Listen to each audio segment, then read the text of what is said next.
Pop, sink, split.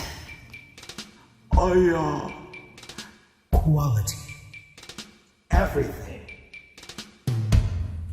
And now, the queens of the Rice Rockettes, San Francisco's premier Asian Pacific Islander drag troupe, presents stories inspired by the Joy Luck Club and generational trauma. Pop, sink, split. Quality. Everything. Pop, sink, split. Quality. Everything. Pop, split. Quality. Everything. Pop, split. Quality. Everything. We had it coming, we had it coming. We only had ourselves to blame. If you'd have been there, if you'd have seen it, I bet you would have done the same. Split. Quality. Everything. Pop, split. Quality.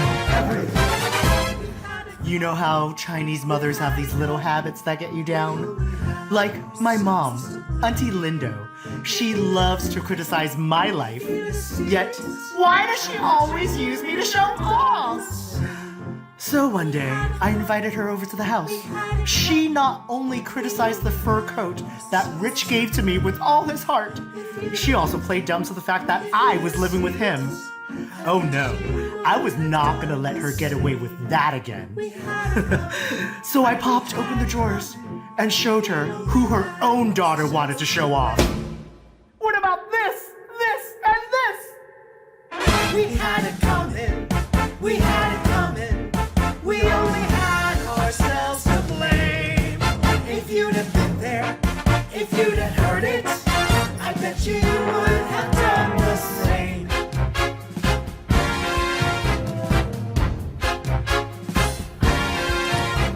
I met Ted Jordan from some bougie-ass country club, and he told me he was cool, and we hit it off right away. So we bought a house together. He'd go to work, he'd come home, and I'd let him decide everything, as long as he was happy. But then I lost myself. Happy. Happy my ass. Not only was he cheating, his mother would never accept me. One of those racists, you know. I lost myself, my house, and my daughter. I'm sick of being less for others. You're not taking any part of me. Now get out of my house. We had it coming, we had it coming. She took a flower in its prime, and then she used it, and she abused it. Generational trauma should be a crime. Everything. Mommy told me about the bad man in China she'd been married to, how he split her watermelon, yet in the end still thought of her as just a whore. She didn't know her worth until it was too late. Now I'm with Harold, and he wants everything to be 50-50. Why does he always have to be so goddamn fair? It is time for me to be found and cherished, so I had enough. It's time to split. If you'd have been there, if you'd have seen it, I bet you would have done the same. All around my daughter's house, I see the signs. This is a house that will break into pieces. It's not too late. All my pains, my regrets, I will gather them together. I will wait for her like a tiger in the trees, ready to pounce and cut her spirit loose. Ayah! Tell that no good man what you want and leave this lopsided house until he can give you those things with both hands open. Auntie Linda and I were always competing. She was both my best friend and my arch enemy. And we passed that competitive spirit to my daughter June and her daughter Waverly. Waverly always flaunted her charisma, uniqueness, nerve, and talent. And let me tell you, she definitely got the nerve. So this one night at my dinner table, I told Waverly that she had style, must be born this way, just to shut her up. In the kitchen, June cried to me about how she feels like a disappointment all the time, about that piano recital, her grades, her job, and that she's not married, and all she wanted was for me to see her. Well, I was in such a state of shock to hear that my own daughter was so sad. So I gave her my prized jade necklace and I told her, I see you, June. You took worst quality crab because you have best quality hearts. We had it come, we had it come, we had it come, we had it come, we had it come, we had it all along. We didn't do it, but if we done it, how could you tell us that we were wrong? We had it come, we had it come, we had it come, we had it come, we had it come. They took a flower and its pride. We didn't do it, but if we done it, how could you tell us that we were wrong? We loved our Joy Love Club more than we can possibly say. We were a close family, eclectic, spirited. But we were always trying to find ourselves. We had to learn from the cruelty of the world. And along the way, we found racism, sexism, and intergenerational trauma. I guess you would say that we stayed together despite all of our differences. The world saw us as nothing. To us, We were everything.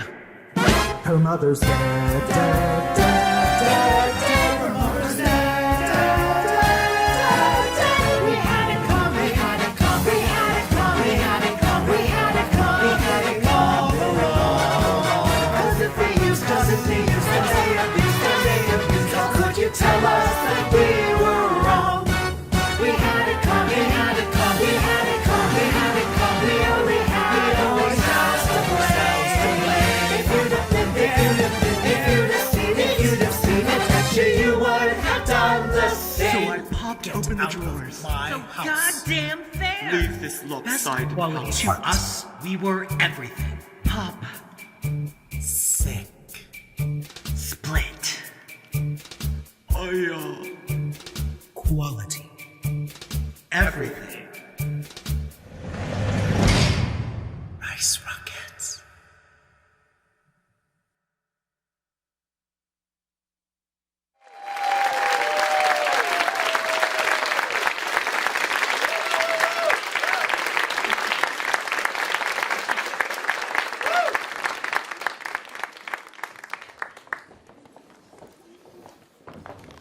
Gorgeous, gorgeous, gorgeous, gorgeous, gorgeous, gorgeous, gorgeous, gorgeous. Good evening, everyone. What a great performance from the Rice Rockettes. Can we give them another round of applause? I was checking out the outfits thinking I need to go get into their closets. My name is Zephyr Nobles. I'm a proud member of the KQED Community Advisory Panel. We are a group of volunteer community members that support KQED in community building in the 9 Bay Area counties that KQED serves. Welcome. I'm so glad you are all here. KQED is Northern California's PBS and NPR member station. It's our mission to inform, inspire, and involve. Our live events programs aim to bring that mission to the stage, such as tonight. You can check out our full lineup of performances, food tastings, trivia nights, and more on kqed.org/live. Any KQED members in here? Raise your hand. All right, raise them high. Let me see them again. Hey y'all. For those who haven't joined yet, we'd love for you to become a member. Supporting KQED means you're supporting local journalism that truly matters. Plus, when you join, you get access to some really sweet benefits. My favorite is getting the advance notice of all the free KQED events. So become a member and come hang out with us. It's a QR code up. The QR code is up. Scan the QR code to become a member or visit kqed.org/donate. One of the benefits of becoming a member through this QR code is if you donate $150 a year, you get a KQED artisanal chocolate bar. It's made by Milena, the chocolate bar, an East Bay chocolate company who has been featured on our stages and has notes of ginger and coffee to reflect the global nature of the Bay. We want to thank the season sponsors that make KQED Live possible: San Francisco Symphony, Comcast Business, and Genentech. We are so grateful for their commitment to supporting our mission of civic and cultural engagement here in the Bay Area. A special shout out to the Ferry Building for promoting this event. They host Mahjong meetups every Wednesday from 3 to 7 p.m. Who's been to one of those? 1, 2, 3. Okay, a few people. Before we get to tonight's event, I want to announce the winner of the Comcast show pre-show quiz. Are you ready? You missed the pre-show quiz? Well, I tell you, Tim Morale didn't. Tim Morale in the house. Congratulations to Tim Morale. Now I'd like to introduce the host. Cecilia Lay is a reporter, producer, and host at KQED. She frequently covers stories about immigration and the Bay Area Asian American community. Previously, come on up, girl. Previously, she was the executive producer and host of Fifth and Mission, the San Francisco Chronicle's flagship daily news podcast. She was also the local chapter president of the Asian American Journalists Association. Currently, Cecilia is co-founding Coyote, a new worker-owned newsroom in the Bay Area that is launching later this summer. Let's welcome Miss Cecilia. Thank you so much. Thank you so much. Good to see you, girl. Thank you so much. Hi, everyone. How's everyone feeling? Good. I'm so glad to be here with all of you tonight, whether you're here in this room or if you're watching from home. There are a number of reasons why I'm really glad we're doing this. First, selfishly, I feel like this might be the moment where I finally get to wrap my head around the game of Mahjong. Some of you might be longtime players, others might have a passing curiosity about Mahjong. For me, Mahjong has always remained a little bit elusive, often in the background of my life, sometimes in the corner, at a kitchen table, at a family function, or in a Chinatown alley as I'm walking through and listening to the tiles being washed and shuffled together. And today, fast forward today, it's become a really hip and trendy activity. There are Mahjong pop-ups at local bars. You'll often go to a dinner party and see it set up there. And even though it's such a cultural staple, I admit I've been really intimidated by the game. And maybe that's true for some of you. So tonight, we're hoping to help you out with that. There's another reason why I'm so glad we're here. It's undeniable that we're living through some really trying times right now. There's political unrest, our constitutional rights are being dismantled, our institutions are being defunded, and immigrants are being villainized. But I like to think that we've all chosen to gather here together today with intention, to feel a sense of connection with one another, to remind ourselves of the joy of play, and to celebrate an activity that's really a lot more than just a game. In just a moment, you'll meet Nicole Wong, who's the author of the beautiful book, Mahjong, House Rules from Across the Asian Diaspora. In it, she breaks down how to play the game, but she also gives us really important historical context, like how Mahjong was played by Chinese immigrants while they were waiting processing at Angel Island, or how Japanese Americans played the game while they were incarcerated in World War II prison camps. These kinds of historical reminders demonstrate how Mahjong is about memory, it's about tradition and lineage, it's about storytelling. It's a game that's endured generations, and its presence and popularity in modern-day America highlights how immigrants contribute a lot more than just their hard work and their hard labor. They also shape the way that we gather, the way we create joy, and the way we enrich our sense of community. So it is in that spirit that I want to start tonight's program. First, I'll share a conversation with Nicole about her book, and then we'll be joined by author and filmmaker Kyle Casey Chu. Some of you might know her as Panda Dulce, and comedian Kay Cheng, where we'll share some stories about identity and culture.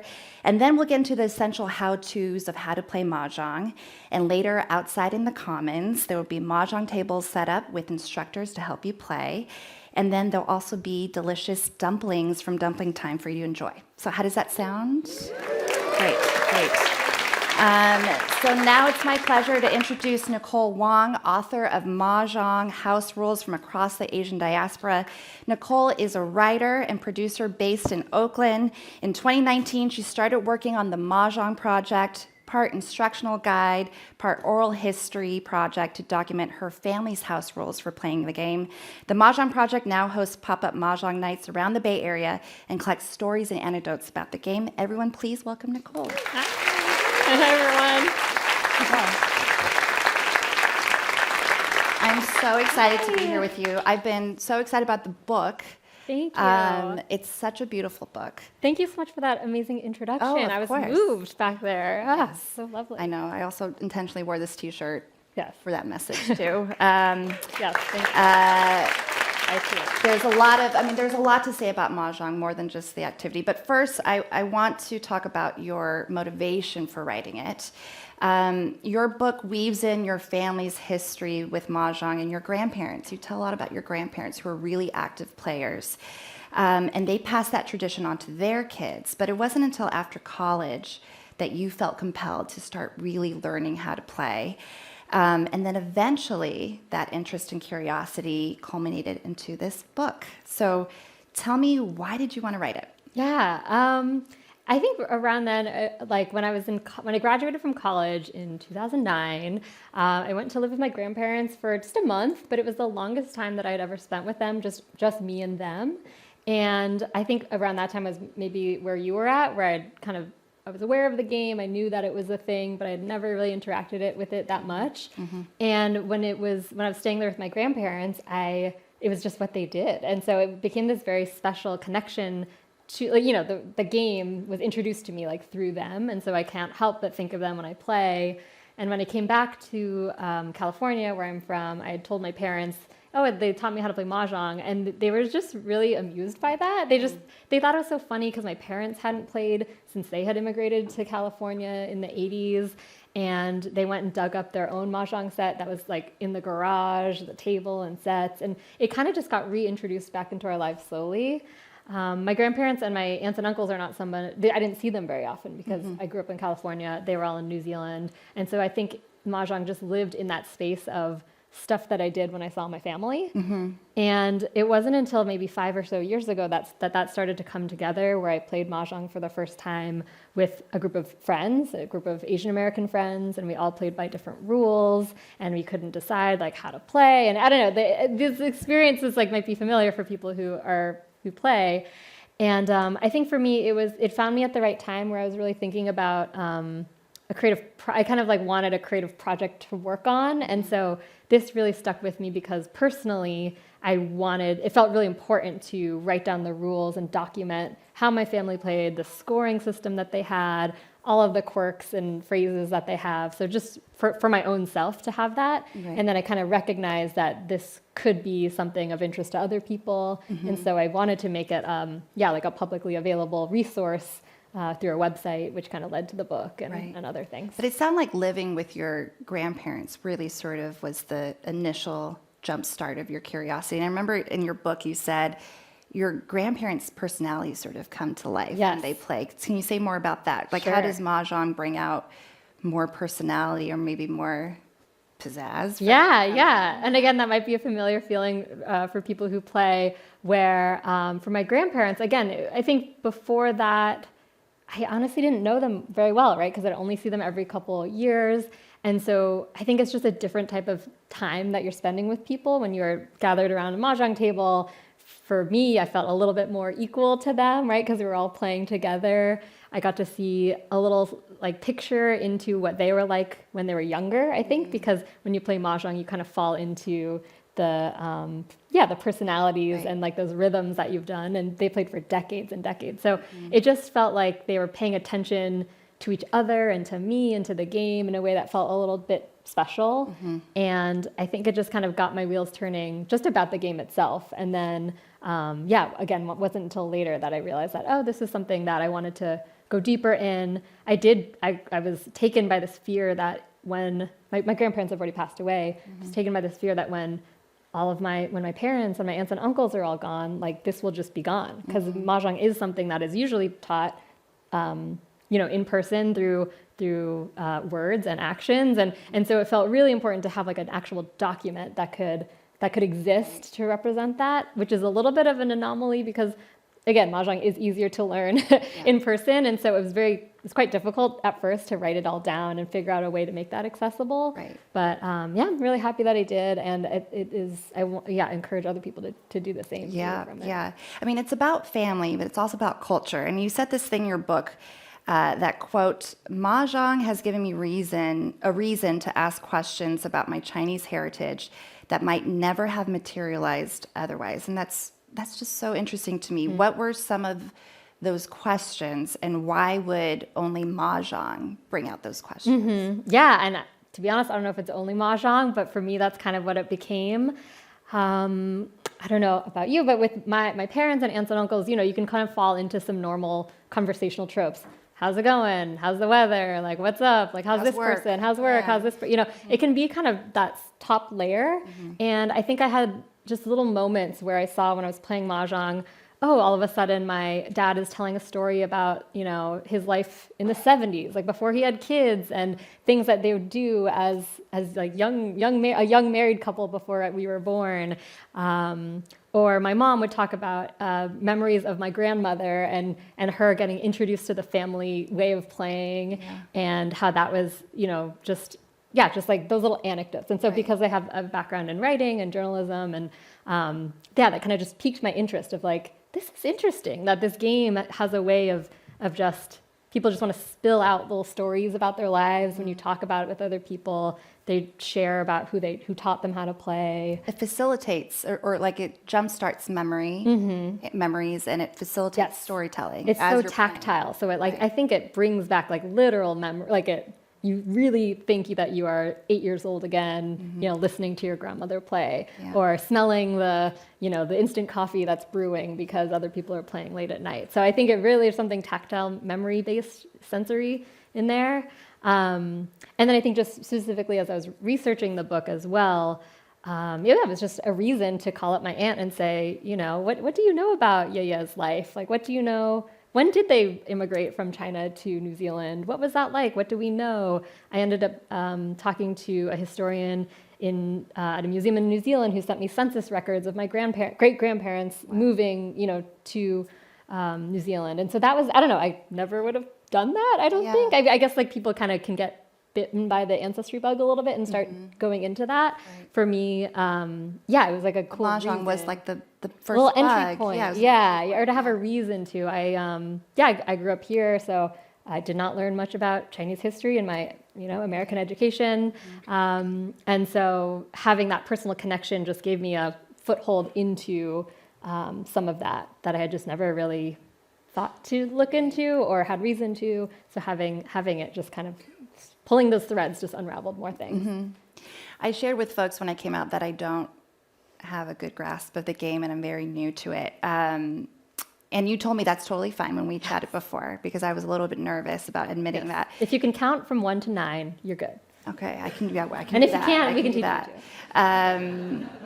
But a lot of people come to you with the same sentiment, right? I mean, you host Mahjong events all over the Bay Area. What's been your technique to demystify the game for folks that feel the same way I do? Yeah, I mean, I think if people are coming to an event, it's already like the first step is already taken, right? There's a curiosity and interest in the game. I think for me, I realized that, I also like playing board games. I've spent evenings studying, those manuals of how to play a, Settlers of Catan-esque game and more like archaic ones. And so I did have a moment where I was like, Mahjong isn't harder than that, right? It's just like there isn't perhaps that accessibility, or people, you don't know where to go to look. And I just felt compelled to take it there and help provide some of that information. Yeah.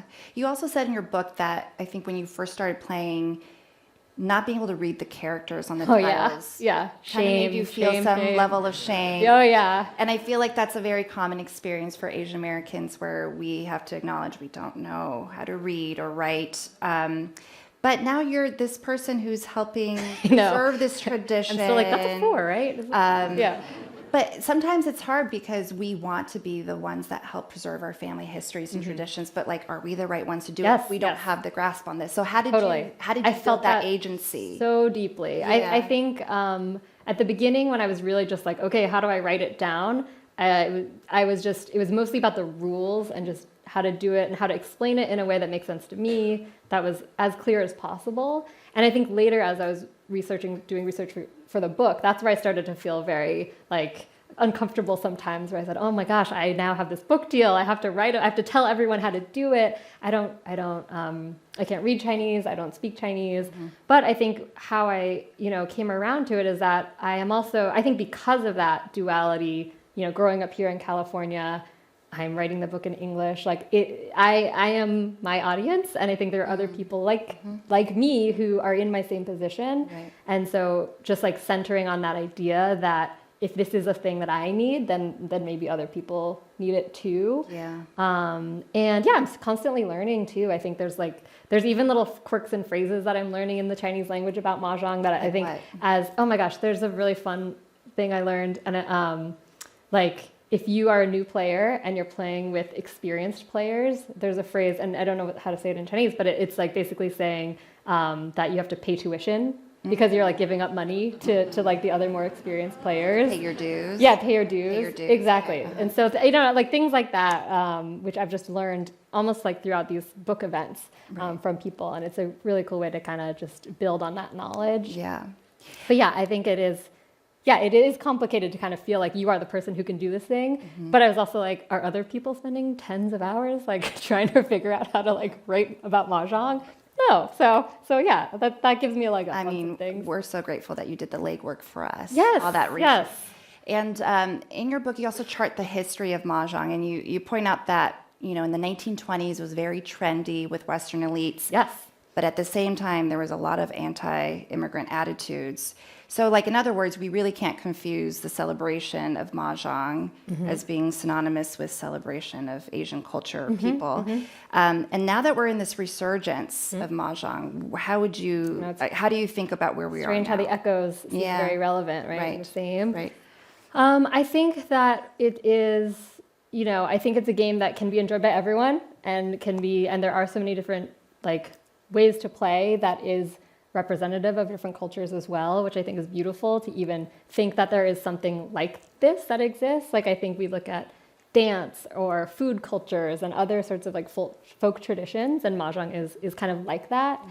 And I don't know. I think that it's complicated, but I think that if we are using Mahjong as a way to engage personally with our own heritage and culture and identity, and then using that as another reason to connect with other people and share with other people, I think that's important. Right. And I think that if you are, coming to it with, if it's not something that your grandparents played or whatever, I think just knowing that this is part of a tradition, using it as a reason to learn more about other, engaging with not just the aesthetic of Chineseness or of Mahjong, but generally of the culture. And heritage. And part of your motivation to write the book was to just make sure that people are remembering the origins of Mahjong. Yeah. Because there are so many variations of it. There was that viral incident in 2021 where some white women in Texas tried to say that the game needed a refresh and was selling it for very expensive, and it went viral. It was this moment. Yes. This is a reminder of the history. Yeah, the history, and I think, at least in the United States, that there are many, many, many of us here playing Mahjong. And I think it's tricky because, when I talk to my parents and grandparents about doing this project, they're like, why?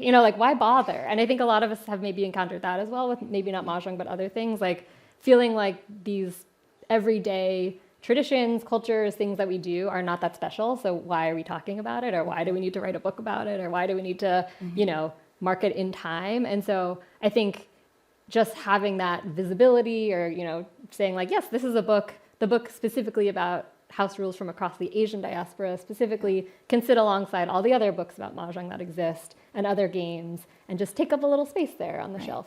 So. Your family was asking why you wrote the book. Now do they get it?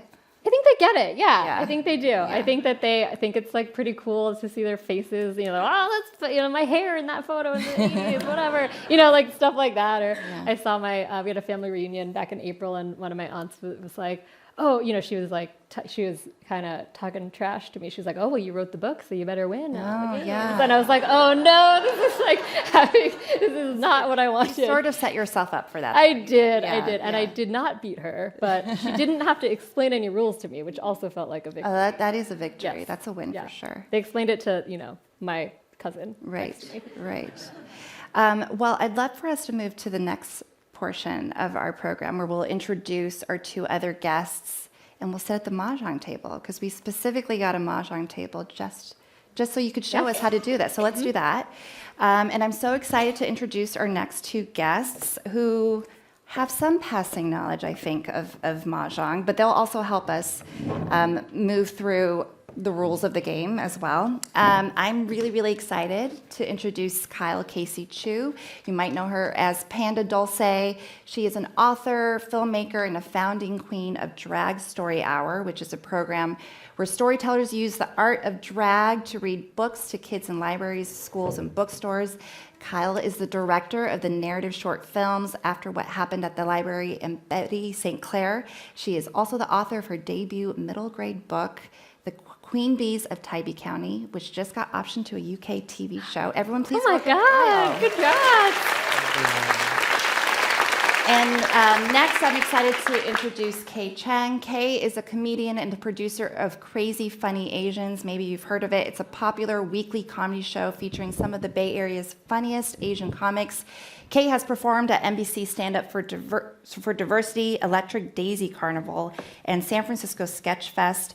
In addition to performing, Kay is also a guest lecturer on comedy at St. Mary's College and Mills College. Everyone welcome Kay. All right. Thank you so much. So, thank you both for joining us at this Mahjong table, this beautiful Mahjong table. Before we get started, I want to hear more about your work, but I do want to ask you, what is your relationship to Mahjong? Since I was vulnerable and shared my relationship. Well, it's my turn to be vulnerable. I'm fourth generation Chinese American, and I have very little exposure to the game. The only exposure I have were through the Mahjong tile earrings that my mom sported when I was little. But I do remember when my grandma was still around that she was a Mahjong maven. And I remember peering into the room and there would be a loud clack. And you could tell that tea was being spilled. You could tell that there was lively conversation. I don't speak Cantonese myself, but I was drawn to the drama of it all. Yeah. Yes, and I wanted to know more. Right. Yes, which is why I'm so glad that you wrote your book. Yeah. Yes. Yes. And what about for you, Kay? I'm brand new to Mahjong. I got booked for this show. And then I texted my friend who owns Baba's House, which is a Mahjong speakeasy. Yes. And I texted her, I said, hey, I have a Mahjong emergency. And she thought I had gotten involved with some sort of gambling debt. But I have now played 3 times. 3 times. Great. Okay. And we met at that first time. We met there, yeah. Oh, you all have met at Baba's. Yeah. Okay, fun. So, Nicole, we're not sitting the way we're supposed to because we're on stage. The show version. But normally we would each be sitting on all 4 sides. That's right. And you say in your book that the game starts even before you sit down. Explain that to us. Yeah. I mean, I think the literal sense is that there's like a way that you can choose seats strategically and also randomly. So, for example, my grandparents would never be allowed to sit next to each other because they might be like colluding, or my grandmother would always blame my grandfather for like throwing bad tiles. So couples are supposed to sit across from each other. I'm glad I'm sitting next to you then. And then, other quirks, there's, I think knowing, even just coming together and deciding who's playing together, right? The game is starting already when you know who's playing. Sizing each other up. Who's the host? That's like an important part. If you're doing it at someone's home, then they usually, might be able to kick it off, have a little more say. And then there's just the actual, ways to figure out how to sit down. But you can also just sit anywhere. That's also fine. There is also, you offer some guidelines on snacks. You say snacks are a really big part of Mahjong. Oh, yes. You do a whole grid or a whole matrix. A matrix in your book of Asian snacks, salty, sweet, Western snacks. There's an art to snacking with Mahjong. Tell you want to hit all the quadrants. Tell me about that. I mean, I think when if you're hosting an event, it's good to have the mix of sweet and salty, and I think it's something like Mahjong, a good mix of the Asian, non-Asian snacks. I have a Mahjong group with Andrea Lois here who did the photography of the book, and we clap. We gotta clap. Beautiful photos. we like to joke that we have like a chip fund, so we always like to like get different types of Asian chips and snacks like for things. So I feel like it's like you got to make it your own. What are your go-tos though? What are the main things that your favorite? Oh, I mean, of like something really crunchy. You want things that are crunchy, but not sticky, right? Because you're going to be playing as well. The side tables are important to have so that your drinks and food can be, away from the table. I mean, gotta love a shrimp chip. I'm a sucker for that. It's a Classic. Yeah. Shout out. Shout out. Try to get sponsored by shrimp chips. Right. And yeah. What would be your go-to snack, you think, Kay? Well, the times that I've seen people playing Mahjong, it seems like the snack of choice is cigarettes. So true. Yeah. I'm going to go with like something I don't eat with my hand. I don't want to get like Cheeto dust on the tiles. Yeah. So I'd go with a cup of ramen. Although I kind of Cup of ramen's good. I kind of want to eat the tiles. That seems Yes. like it'd be Why do the messy tiles though, look no? delicious? It depends. It depends on how messy of an eater Oh, you that's are, I true. guess. Yes, Cup of ramen, what about you? Yeah. I'd have to say shrimp chips too. Yeah. I just have like a deep playground root with that, where the person who had the shrimp chip was my best friend. Yeah, it's like you covet the shrimp chips Right. at all times. Right. Yeah. Wasabi flavor, can't get enough. You're really trying to go for that shrimp chip endorsement right now. Truly. I don't know where the camera is, but I'm looking at Yeah. That UK show, the little product placement. groundwork there. Well, Kay, I want to ask you a question because Nicole describes in her book that one of the signs, if you know you're playing with someone who's super experienced, is if they are roasting their competitors. So you might not be very good at Mahjong, but you might have a leg up because of your work in comedy. First, tell me, how did you land in comedy? How did you arrive that as your craft? It's not a super interesting story. I just midlife crisis. I went through a breakup. It's kind of the same story that a lot of comedians have. I just needed something to make myself feel better. Said comedy has a very low barrier to entry. You just go up there and with a microphone. That's it. That's it? Yeah. You're saying all of us could be. You absolutely could. It is. We could, but I'm not. I'm not saying you'd be good at it. I'm just saying You could try. You could try it. Yeah. Okay, so as a comedian, do you do roasts? What are the elements of a good roast? I try to be nice to my audience. I like to do sometimes if I have a front row, everybody's scared to sit in the front row. But I try to do compliments. However, I do get heckled a lot, probably more than the average comedian. So I'm always prepared to do a roast. Some of the things that really help with roasting somebody is being really specific. So the roast that I do with myself is that I dress like the villain in a Korean drama. And if I just said I dress like a villain, that's not as funny. But if I dress like I'm in a Korean drama, that's not as funny. But making it really specific, that's what makes it a good roast. Really funny. Got it. How do you define funny when you're thinking about the jokes that you're creating? Just how do you approach your work? Sure. So there's 5. It's a really simple secret to being funny. There's only 5 things. First is being relatable. And so that's why racial humor works. That's why I can tell jokes to a bunch of Asians, and then a bunch of Asians get it. Is the more relatable it is, the funnier it is. And then some other things like subtlety, building tension, specificity, and then there was one more, but I already forgot it. But yeah, there's only 4 now. Yeah, comedy is actually really simple. It's about 90% delivering the joke, not really the material. Right.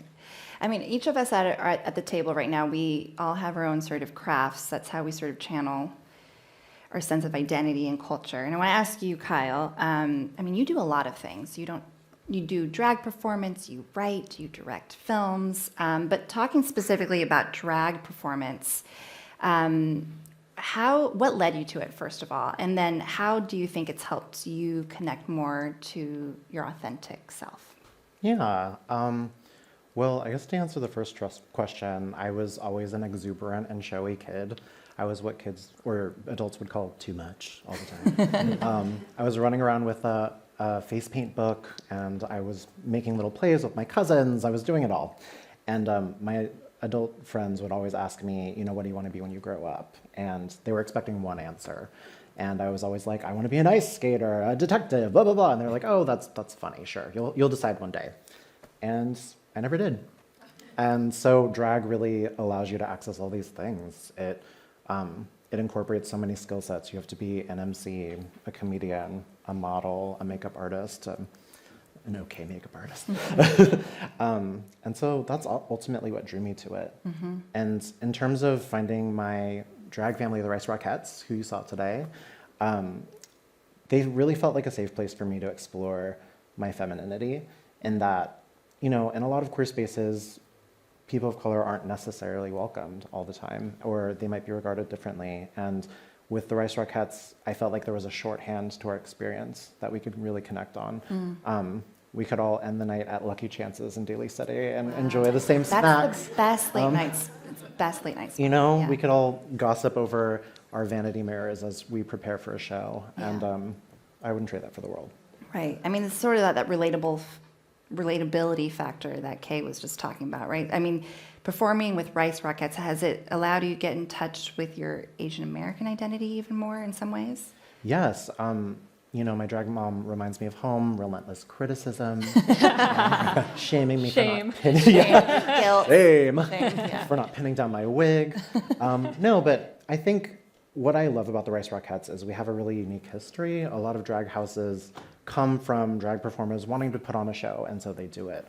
But with us, we actually started at the API Wellness Center, which was a line of frontline HIV activists who were doing direct outreach in bars to Asian American populations and MSM. And so I like to believe that I'm continuing that legacy as someone who went into social work and storytelling, and hope to provide windows and mirrors for younger Asian Americans like myself. And like you. And like you. I mean, I love that we're also all different kinds of storytellers as Asian Americans. And often there's just this stereotype that Asian parents are disappointed by any profession that's not doctor, lawyer, engineer, pharmacist, whatever those things are. But we've all decided to pursue our crafts in some form. Has it My been? parents are still like, law school Is still there. Yeah. My dad's a doctor. He still points out that I'm not a doctor. But how important has it been for each of you to have your family understand your creative pursuits? Maybe you go. Sure, yeah. I think, at least with this one, I don't think they really got it. I think they knew that I had writing experience. I spent many more years in my 20s and early 30s like writing other people's stories, like doing feature stories or journalism. And so I think it was very unusual for them to like, for me to aim the lens on our own family. And I think it really wasn't until I showed them like, look at this website I made. It has like pictures of us and like the way that we play, that they were like, who's allowed you to do this? You know, like usually that she like where did this come from? I'm like, oh, you can just do things like this. Like this is the internet, So, but my parents are really proud. Like they're very, they have come to a lot of book events. My dad's like taken photos and whatever. So that's been cool. But I don't know. It was weird at first and felt very vulnerable to show them this, especially because I was so concerned with it being right. Right. And so even not just my parents, but my aunts and uncles and cousins who I saw as like the real experts of this game. And I was like, oh no, like they're gonna judge it and see all the mistakes and the criticism is love kind of aspect that they need to pick out all the mistakes. But they've been really happy that it exists. So it's been cool. And they've said like, we're going to play more now because of this, like as a family continues. Oh, I love that. Yeah. What about for you, Kay? As a comedian, like you're first gen Cambodian American. Right. I don't know if my parents being Asian is the reason they're disappointed in me. I think if you see my stand-up and you were any race, you would be disappointed. It's a weird decision to do. They've come around to it. My mom calls stand-up my talk shows, which is fun, and I got to perform for them before, so they've come around. I think what's even funnier is that, like, of course, there was a lot of pushback when I started doing stand-up, and as I'm still doing it. But the funniest thing is that it's not just them that are concerned about me, it's other Asian parents. Like I've had Asian parents come up to me after the show and be like, so what do you do for work? Like, You're gonna go back They're to worried school? about it. Yeah, Yeah. so such a Extended thing. aunties and uncles. Yeah. Yeah. basically. Are they just there? Are they there with their kids? Sometimes, yeah. Which I would never go to a coffee show with my parents, but yeah, I'm happy they're there. Do you feel like it's like when your parents see other people being into it, then it's like helps? I feel like that has been a thing. Yeah, They're laughter like- is contagious. Yeah. It's totally different watching it live. Like all of you are watching this live. It's probably more entertaining than on your phone, Yeah. right? Yeah, I think thousands of so. people. Yeah, Probably, yeah. for sure. What about for you, Kyle, with drag? Yeah, I mean, I would say that I think I was just a relentless wrecking ball of creative force, and I was like, I'm gonna do all the things, whether you like it or not, as a kid. Which, you know, is to say I was kind of a brat. Maybe still am. But, you know, I think I also did not decide when it came to my creative and professional career as well. I carved out a space for myself working in HR, and I have some stability, and I somewhat lead a double life doing drag and writing on the weekends and the evenings. And so I think it took them a while to come around to it as well, because I realized, you know, at that age when they were discouraging me from going into a creative career, it was coming from a place of protection and of fear. And they said, I just want you to succeed. I want you to be okay. This is my legacy to you. Right. And I think when they understood that I was driven in that, and when they understood that I wasn't going to stop, then they started to believe in me, and I'm really grateful for that. Yeah. Yeah, I think stability, right, is such a huge know. concern. Right. I think same. Like I had like a corporate job for many, many years before I Right. started doing this. So. What is that? for you? Yeah, I mean, I switched from a pretty stable career in marketing to becoming a journalist in my early 30s, and my parents like, really? But you know, I'm doing okay, and I think I'm still convincing them that I'm okay. But yeah, they've come along. They've come along with me on this ride. But I want to go back to you, Kyle, because you've told me this really interesting story about your grandfather playing a really important role as you stepped into your drag performing. Tell us about your grandpa. This actually goes back to when we met. We know each other from a while ago. Anyways, so I'd come out of undergrad, and I won a pageant called Mr. Hyphen, which is thrown by Hyphen Magazine. Shout out. Woo, woo. Oh, yeah. Someone I for used to be an that. editor at Hyphen. Yes. And so for my talent portion of the pageant, I was in drag playing the saxophone to a Freddie Mercury song. You know, as it goes. And when I won, my face was plastered across local media, and my grandpa saw. And my grandpa is a no-nonsense World War II veteran, Harvard grad from Oakland. And from the tone in his voice when he called me, he was not pleased. And so he said, I'm going to drive you to Twin Peaks. And I was like, are you going to push me off the cliff? Like, and so he looked me straight in the eye and he said, Kyle, if you want to become a woman, I want you to know I support you.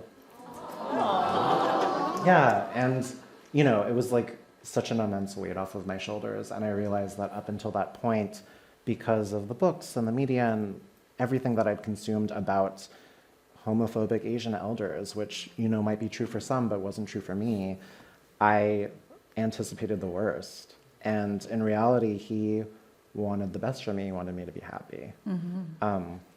And so the way that it impacted my drag is I went even more forcefully in that direction. Yeah.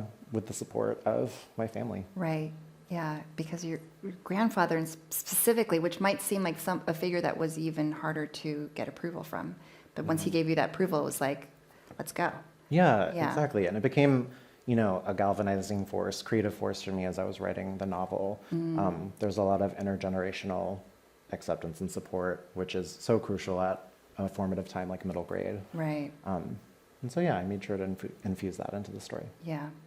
I mean, what I do love about this game in Mahjong is that there's an opportunity for intergenerational, just like activity. Definitely. To do something Exchange, that's to like engage with them in a way that's beyond just, I don't know, with families, the Asian American families, it's so easy, like let's just go eat dinner or do something like that. But this is something tactile.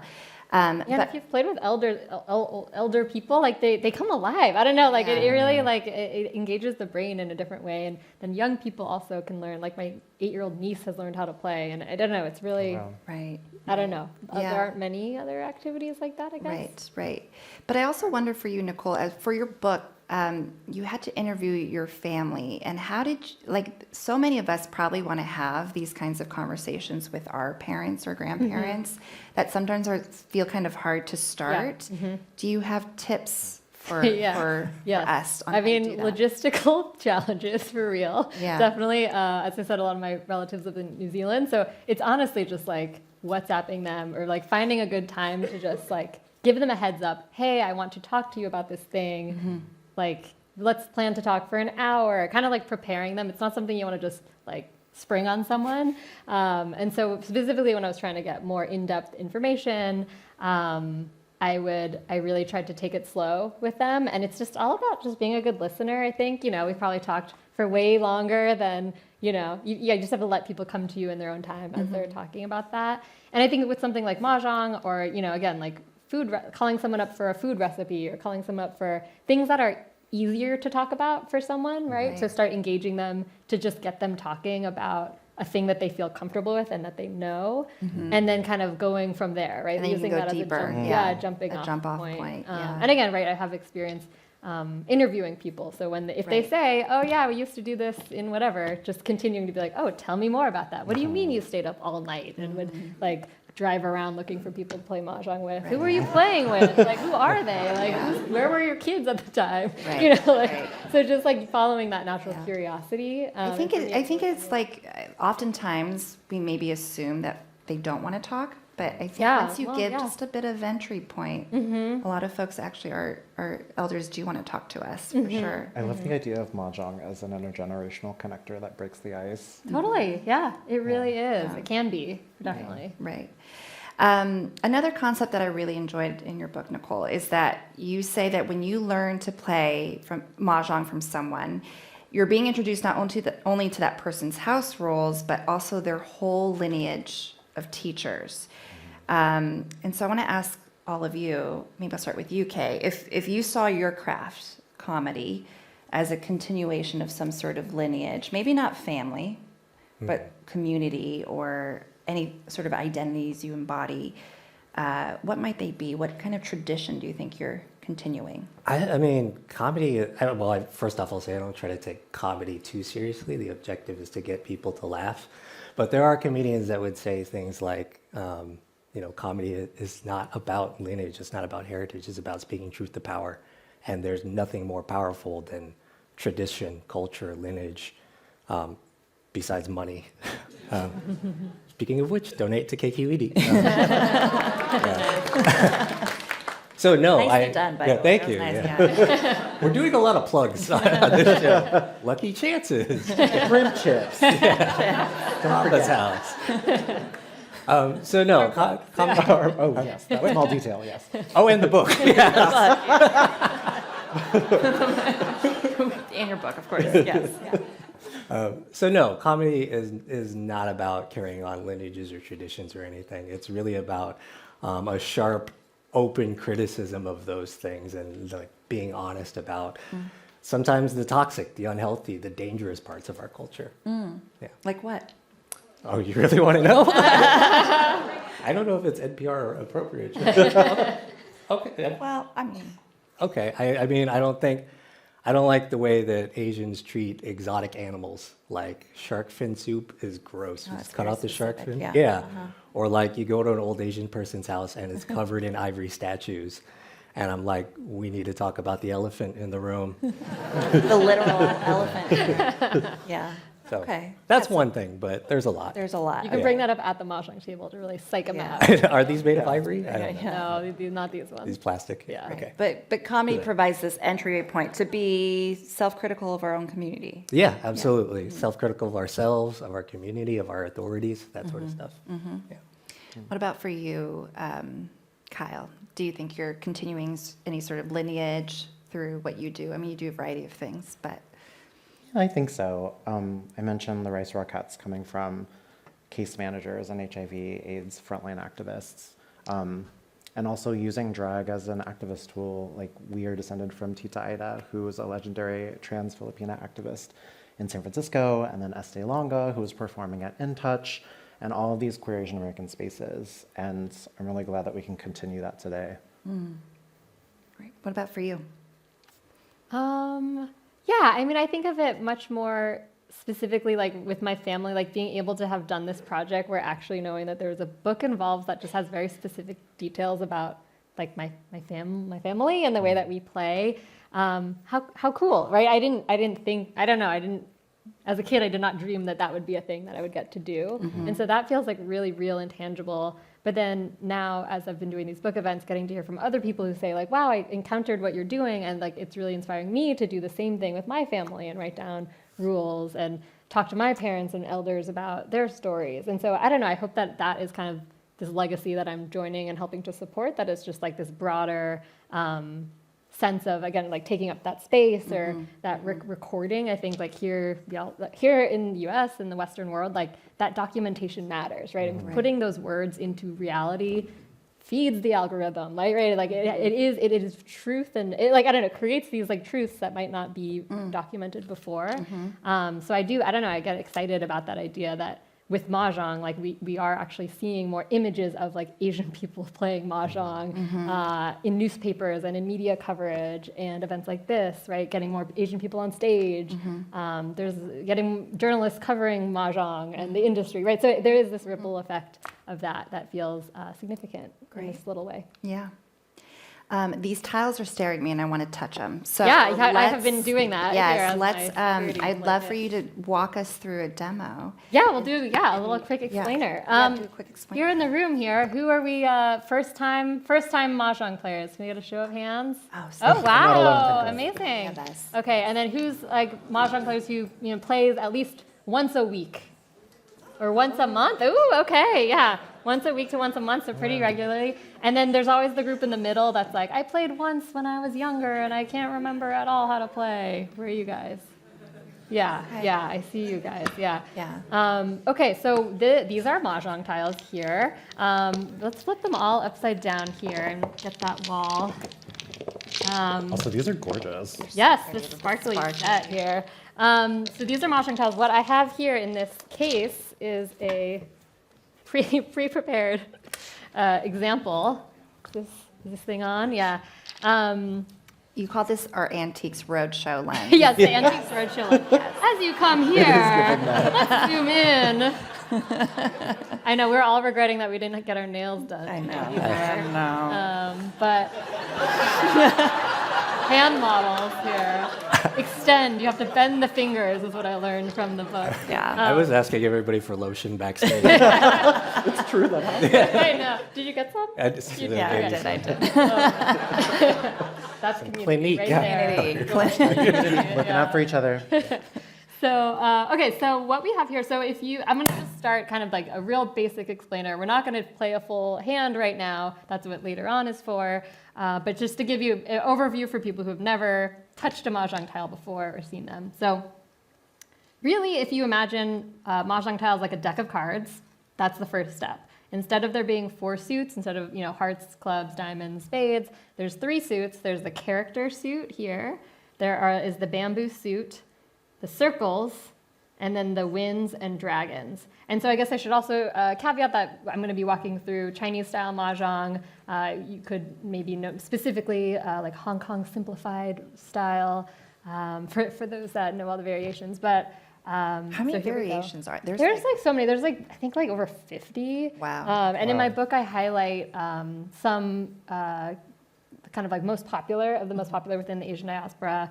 But again, even within that, there's like more variations. I really think of it as like language, right? In that there's different dialects, and there's different slang, and there's different like things can evolve into their own thing if you play for your, and families have their own rules. Families have their own rules. Wow. You can get a rule mixed up, and then that becomes a rule, Oh, right.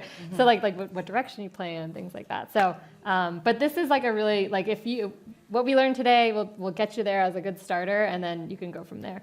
So as I was saying, there's these 3 different suits, and then the winds and dragons, which are kind of like your value cards. So kind of like your Jack, Queen, King, Ace. but not really, but kind of, right? So they're their own thing. What you do in a game of Mahjong is that you get a group of tiles. In this version, we're doing 13. But you can touch them. Okay, Yeah. all right, You know, all I mean, this is not how you do it, but yeah, just I feel like you should all interact with them.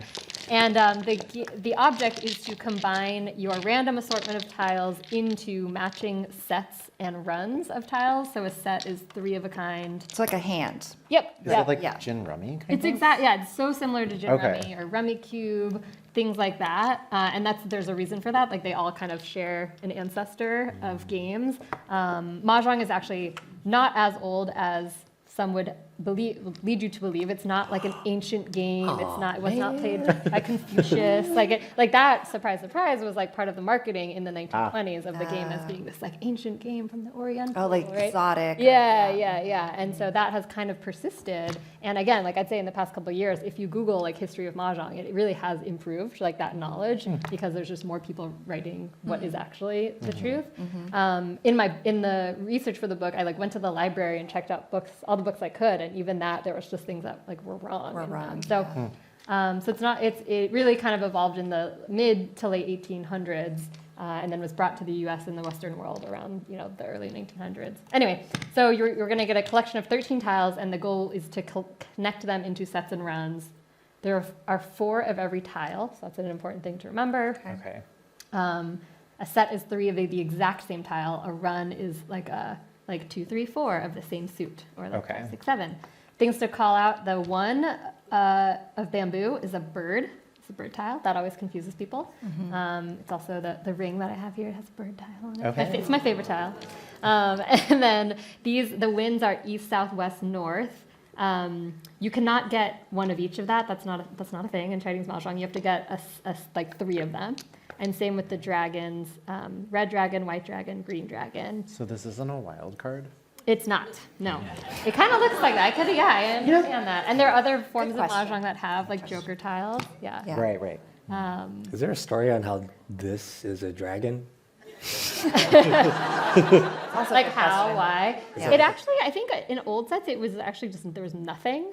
But then it got confusing because like people just thought it was like nothing. Or like, that's also like why they have colors on the backs, because they like needed to have fronts and backs. I don't know exactly, but it's also known as like the window, like baipon, or whiteboard, or like a lot of the tiles have different nicknames. Like these are like Chinese characters, and this one is not. But yeah. I thought it was like a constellation where you just have to see it. No. Yeah, exactly. There's a lot of Mahjong that you just have to be like, it is that. Because it is, and you just accept it. But that was like part of my project too. Was like, but why? Why do we go this way? What is that? Oops, sorry. So these are the main 4 suits. Yes, the 3 suits. Yeah, and then the suits. value tiles or honor tiles, which are known as. Okay. And then the objective is to get a winning hand. A winning hand to be the first person of your group of 4. So yeah, we'd all be sitting on one on each side. You'd all have your own, and be the first person to like complete them into all of that. So as you go, you would pick up a tile and take turns improving your hand. And like if you get a set, you would lay it down at the beginning. I feel like we can set up. We're not going to have time to like do the whole thing, but it is often easier said while. Well, so let's try it. So I feel like we should start. But I want to like hide it from you, right? It's a secret. Yeah, we're doing the show version here where we're all on the. Should we shuffle it more? Yeah, we should definitely shuffle. So everyone has this locked in their brains 1 through 9, and I'm gonna flip it over.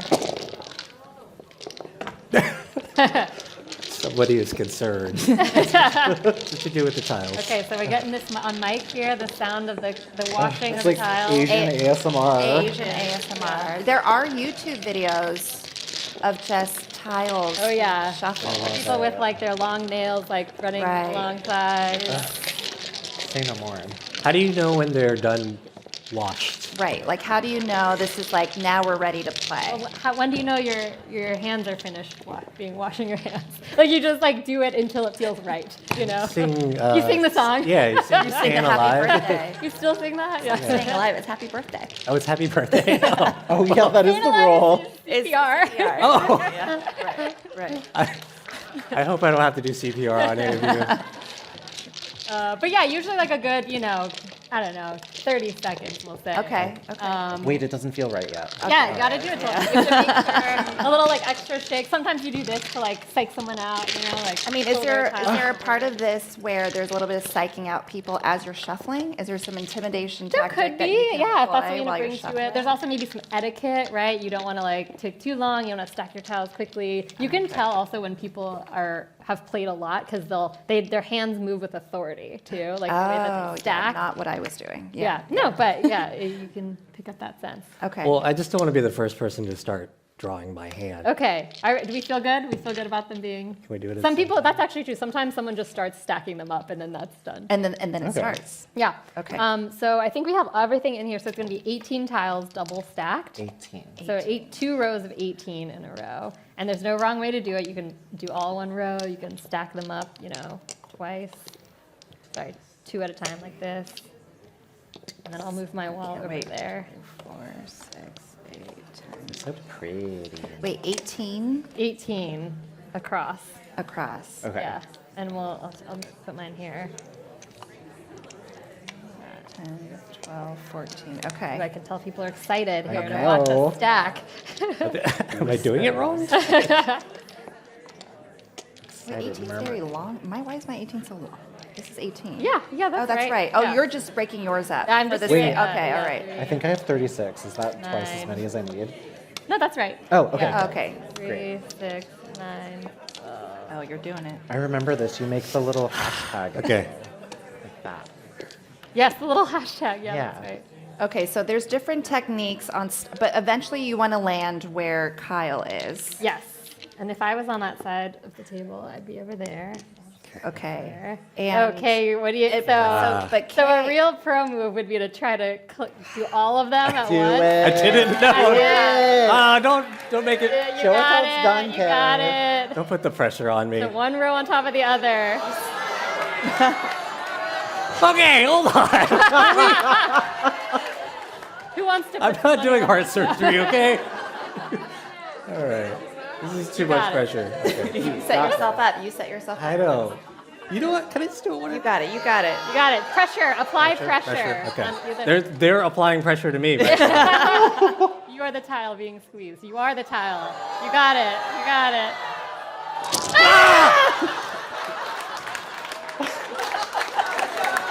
See, drama. Mahjong is all about drama. Action, There's a lot of drama. Okay. Wow. Also, you could be like pool sharking us, where you're like, oh, Yeah. no, I don't know how to do it. I mean, he Oh, could just be yeah. bluffing, right? Yeah, He could be exactly. bluffing. This could be a bluff. Are you going to try again? This is just the whole show from From the. now on, yeah. Yeah, nobody gets to eat dumplings until I finish.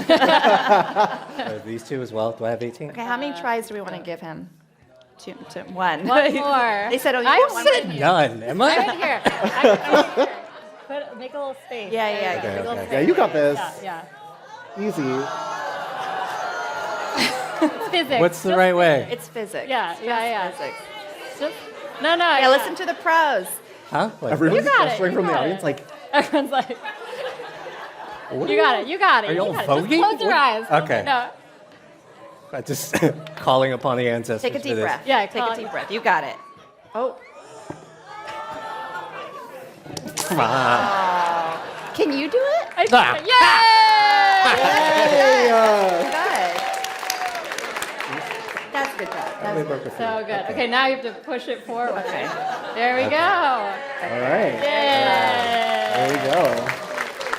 Yeah, Okay, so should this we leave it there, or this should is we- called building the wall, right? Yes. Yes. That kind. Okay. Yes. Building the Yes. wall. Building the wall. We did it. We did it. We did Yeah. it. Everyone let's give him a hand. That was a lot of pressure. I don't want your pity claps. That's. But now I think we're warmed up, so I want to also make sure you all have time to go outside and play and eat dumplings. just the beginning, This yes. is just the beginning. Everyone, please give it up for our wonderful speakers again. Kyle, Nicole, and Kay. Yeah, I think we're going to move to the next portion. So, everyone give them a round of applause. So in just a bit, you'll be able to go outside. I believe there's 10 tables set up outside for you to play with instructors. There's Dumplings. We've name dropped the Dumplings multiple times. They're from Dumpling Time. And just some quick few parting messages before you head out. I'd love to highlight an upcoming event here at KQED that you should check out. It's called Celebrating the Roots of Pacifica. It's going down on July 24th, and it'll be a night of celebrating Pacific Islander culture, song, and dance. I love that this is happening because the PI and API deserves more of a spotlight. Visit kqed.org/live to learn more. Thank you again to Nicole Wong, Kyle Casey Chu, and Kay Cheng. Please check out their work. They're amazing people doing their passions and crafts. So it's such a pleasure to share the stage with them. Big thanks, as always, to the KQED Live crew for producing this event for us. Shout out to Yohan Martinez, Ryan Davis, and the AV crew upstairs. And as some of you already know, public media funding is under threat. The House has already voted yes to rescind already approved funding for organizations like ours. This is a really great time to become a member if you are not already. The list of all the good member benefits will be on display in the lobby on your way out, along with our schedule. If you didn't get a chance to scan that QR code, you can do that outside in the lobby. Thank you again so much for coming out tonight. This has felt so good for me, and I'm just so grateful for each of you. So thank you, thank you. And let's welcome back the Rice Rockettes. They're going to lead us out to the studio. Thank you so much, everyone.